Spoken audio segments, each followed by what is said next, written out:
All right, three, two, one. Let's get it. Welcome to another episode of What's Your Problem? I'm your host, Marsh, Buice, and What's Your Problem dives deep in the problems that we all face. There's three of them: adversity, uncertainty, and complacency. And listening to this podcast, you're going to develop some tools to be able to handle the adversity, embrace uncertainty, and never settle again.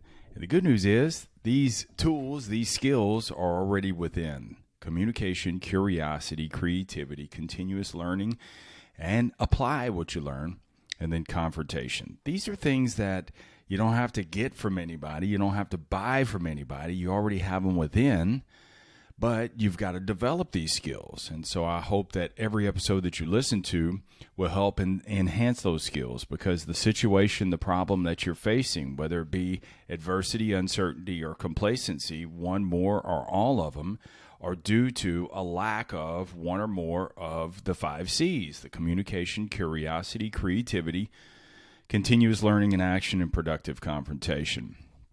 So today, man, I want to dive into focusing on your first day, not your worst day.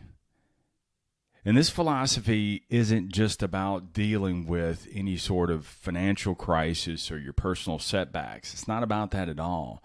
It's about fundamentally changing how you approach life's difficulties, where you always make it and stay in front of a first day.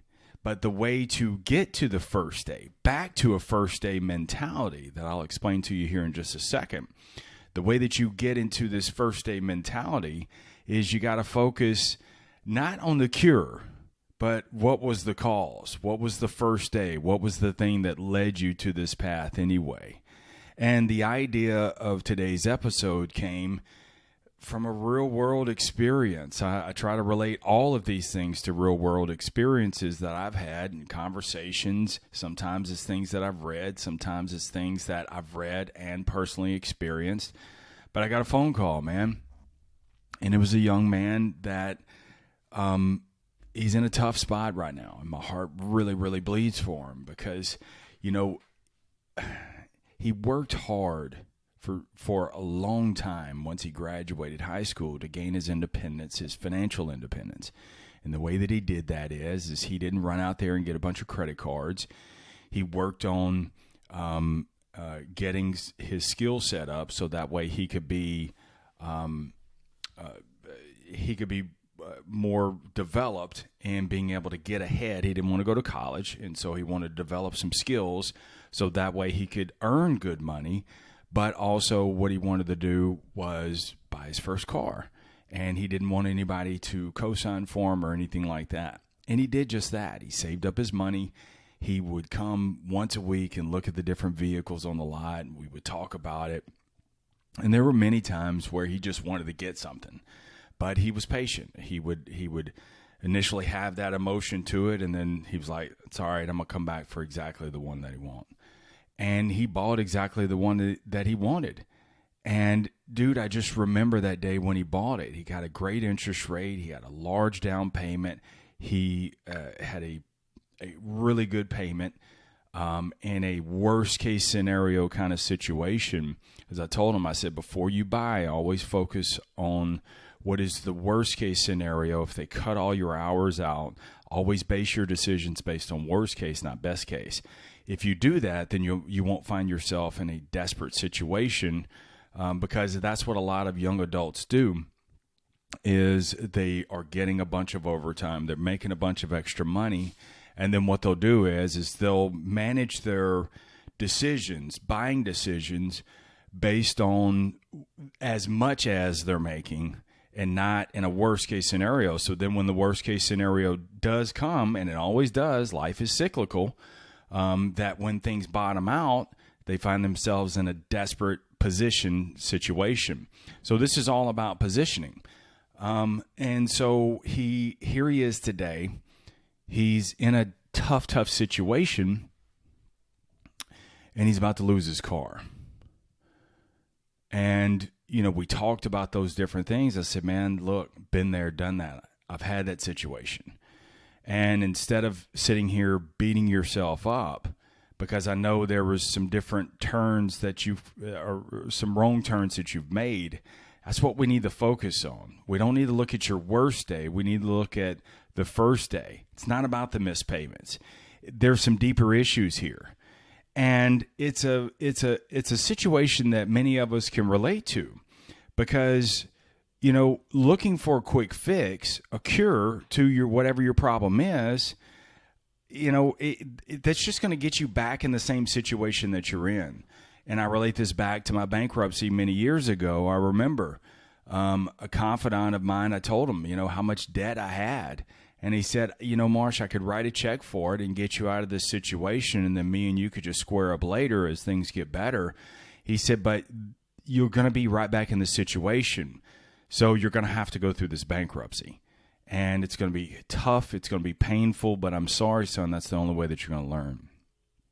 So it was terrible.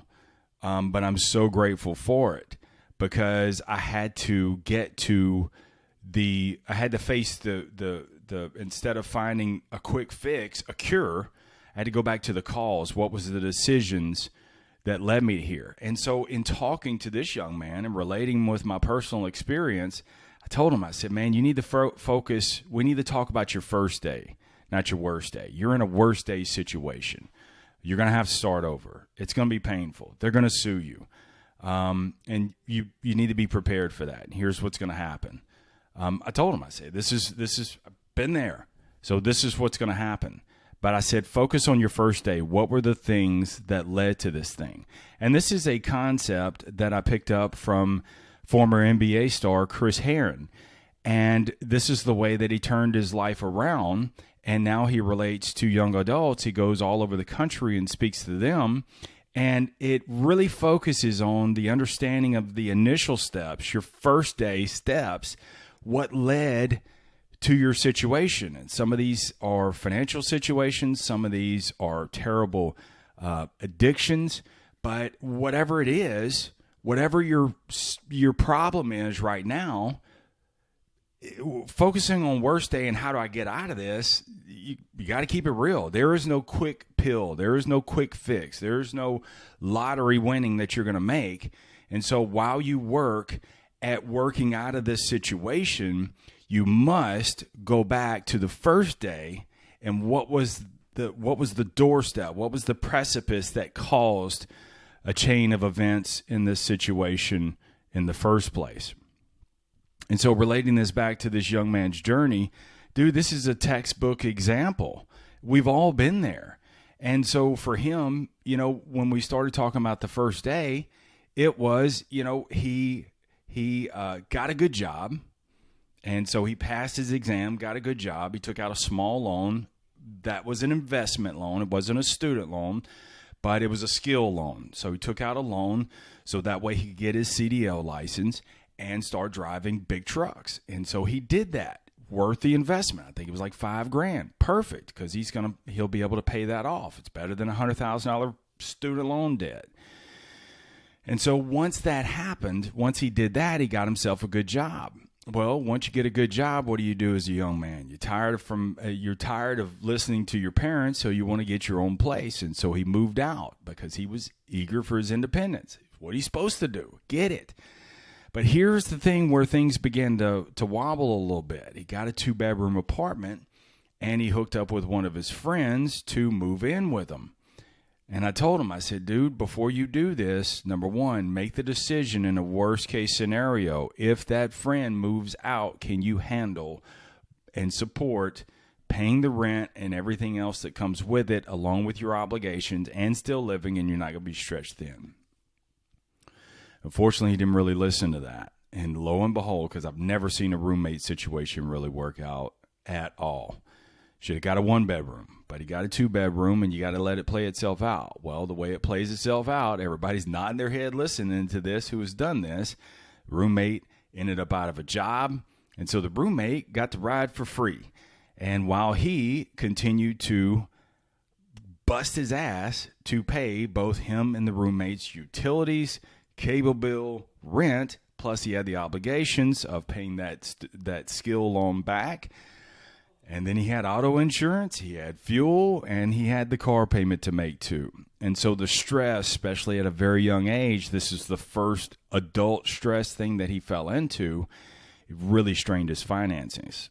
And so because of the strain and because of the mental strain and the physical strain to that, more so mental, I guess, than anything, he started taking a few days off at work. He had a great relationship with the bosses. Unfortunately, he took that for granted. And so he started taking some days off. His work ethic started going down. The reason why they really fell in love with him was because he did any and all. He went there, he did the jobs, he made it happen. And so they kept giving him more work. But then he flipped the leverage around and started taking advantage of that and calling in. Well, they couldn't depend on him much anymore. They moved him to a different location, and they started cutting his hours back. So this just made the situation even worse. In talking to him about this, man, I totally relate to this thing because I found myself, like I was talking to you at the beginning, dude, I had $100,000 in credit card debt, just credit cards, not extra loans, not refinancing the house. That's other stuff. I had $100,000 in credit card debt, owed $50,000 to the IRS. It was so bad, in fact, that the IRS said, if you owe us one more dollar, we are filing formal charges to start garnishing your wages because you're not making a dent in this at all, and you're just adding to the bill. And I had to face this hard situation and go back to the first day.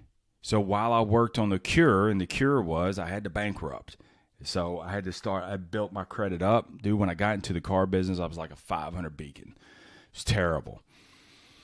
And I'd worked as success rose, complacency or comfort. I wasn't complacent because I did work hard, but the complacency, the comfort set in. And I began to really rest on the car business continuing to bring me fruitful months. And I just kept, I improved my credit. And, I was like a 750 and got myself a house and then got myself a pool. And then to maintain that lifestyle, I got other things too. I got a pool house. I got a bathroom out back with a shower and, just all kind of bullshit.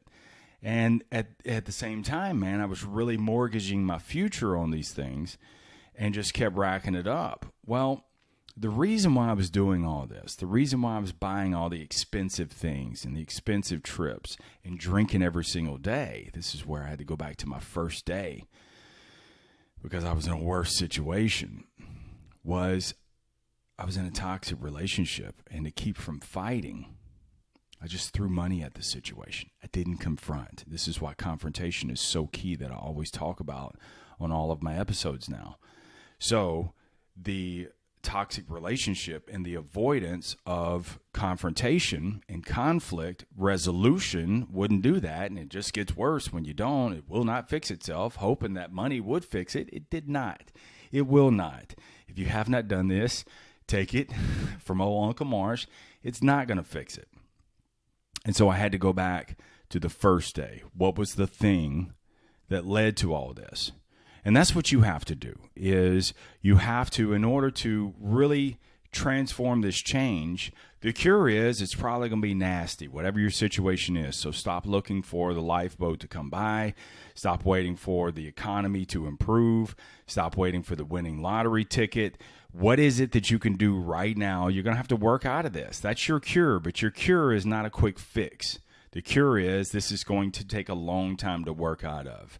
Took me 7 years to work out of that bankruptcy. And it's the best thing that ever happened for me. It seemed like it was forever. In retrospect, I'm better for it. And it wasn't as long as what I thought it was. I just never want to put myself in that position again. And the way that you do that is you always stay in front of your first day. And that's the message that I want to relate to you. And I want to give you a few takeaways that you can, if you find yourself in a situation where you're just looking for Prince Charming is, or Princess Charming to come by and help you out, it's not going to happen, man. So let me give you a few takeaways that you can begin to initiate the change on that. Number one, you got to confront the cause. That's your first day. So you got to look beyond. Stop beating yourself up. Look, it's already done. So go back. What was the thing? What was the lead domino that started all these things? And it's not, you do not have permission to finger point at anybody or anything. It's basically acknowledging, okay, this was the turn. And so you can't go after that other person. It's unproductive. It's destructive. It's not going to get you anywhere. So what you got to do is you've got to just confront it first of all. Okay, who did you partner up with? What decisions led to these situations? The second thing is you got to take ownership. And this is going to bring about some self-awareness. Acknowledge your part in it. And I want you to, your part in it is 100%. It's 100%. My relationship woes that I've had, I'm 100% responsible for those. And they're responsible for 100% of theirs. That's it. I don't have the capacity or the mental currency to sit, because otherwise we're hurling Molotov cocktails at each other, hoping they explode on one. Look, it's it's not going to get you any good at all. So taking ownership of these things, you're going to be able to, with this self-awareness, you're going to be able to see the things that triggered. Okay, what were the things that got you on this path? And having that awareness is creating the awareness is what's going to help you in the future, so that way you never find yourself in a worse day again. You keep every day as a first day. The third point I want to make to you is you got to be proactive, not reactive. In proactive, this is where confrontation comes in. Proactive is where you stay vigilant and you don't let anything slide, whether it be from someone or something. And that means that some days when you feel that old complacency setting in, that you push yourself to get up and confront the situation, because you know this, that if you don't confront it, it's only going to make the situation worse and it will not fix itself. All right. Fourth thing, value these experiences. See, you're not starting over from scratch. So if you have to start over, you're not starting over from scratch. You're able to leverage the experience when you take ownership and when you have that self-awareness. And this may take some journaling for you to sit here and untangle these things. I cannot stress how important that is. But when you do these things and you really journal these things and write them down and really have some one-on-one time with yourself, you'll be able to take value in these experiences and you'll be able to leverage this. It's invaluable. This is something you can't get from a textbook. It's not something you can get from a class. It's not something you can get from listening to anybody else. Some of these things, man, you just have to experience them. But experiencing them, having the self-awareness and the understanding and the ownership and leveraging that experience, this is what's going to make you a better decision maker moving forward. The fifth thing is you got to be vigilant. Every single day, man, you got to be vigilant. And so make every single day a first day. So you got to stay in front of your first days. And if you ever find yourself at a second and third day, then you confront the situation and you push it back to get in front of the first day again. Because the day two is, bad. Day three is the condemnation. And then it just gets worse from there. It does. It gets worse from there. So you always got to get in front of that first day. So like today, like yesterday, today's Christmas Day. Yesterday, I ate a lot. I ate bad. Okay. But I gave myself permission to do so. And I already had it on my mind.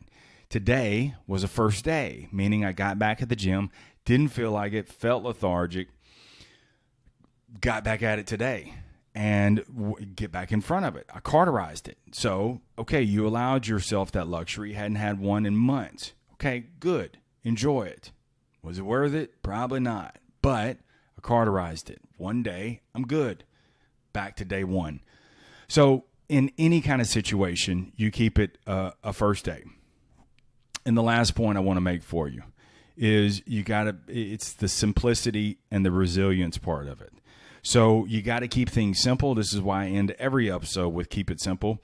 You got to keep it simple, and you got to take the bends in the road. So you got to stay resilient. Resilience means you get stretched at times.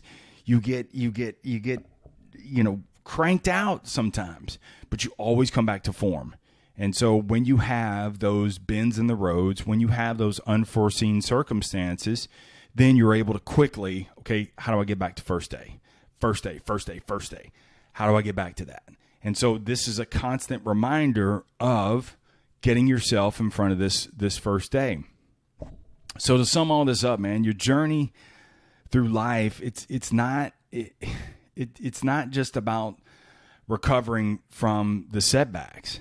It's about learning from them, man, because you're not going to be fully prepared for everything that happens. But if you can learn these things and you can grow through them, then as you grow, it's not that you're going to get 100% on every test that you have. There are going to be some, man, that you just bottom out. The only way that I've gotten better at my finances is I had to face repossession. I had to face garnishments. I had to face bankruptcy. Some people don't have to go that hard. I'm a little bit more hard-headed. I'm a little bit more so of living on the edge. Living on the edge has served me well in sales, but it did not help me personally. So I've had to learn how to channel living on the edge and use it to my advantage when I need to. And so when something unforeseen happens, I can live in the edge. But I don't stay there. I just visit it. I use it to my benefit. I keep it as a first day kind of principle. And then I rock out from there. So whatever your situation is, man, there is a cure for everything. You just got to keep playing the game. You got to keep readjusting. But stop looking for an instant cure. It's not going to happen. This may be something that will be a long walk for you. If you acknowledge that thing, that this is going to be hard, this is going to be dark, this is going to be lonely, this is going to be long. If you acknowledge all of those things, then you'll be able to work and earn that cure, working out of it, while also having the split thought of not putting yourself in this situation again by focusing on the first day, not your worst day. All right? Hopefully this helps. Share this episode with someone else. Remember, keep it simple, keep it moving, never settle, stay tough. Peace.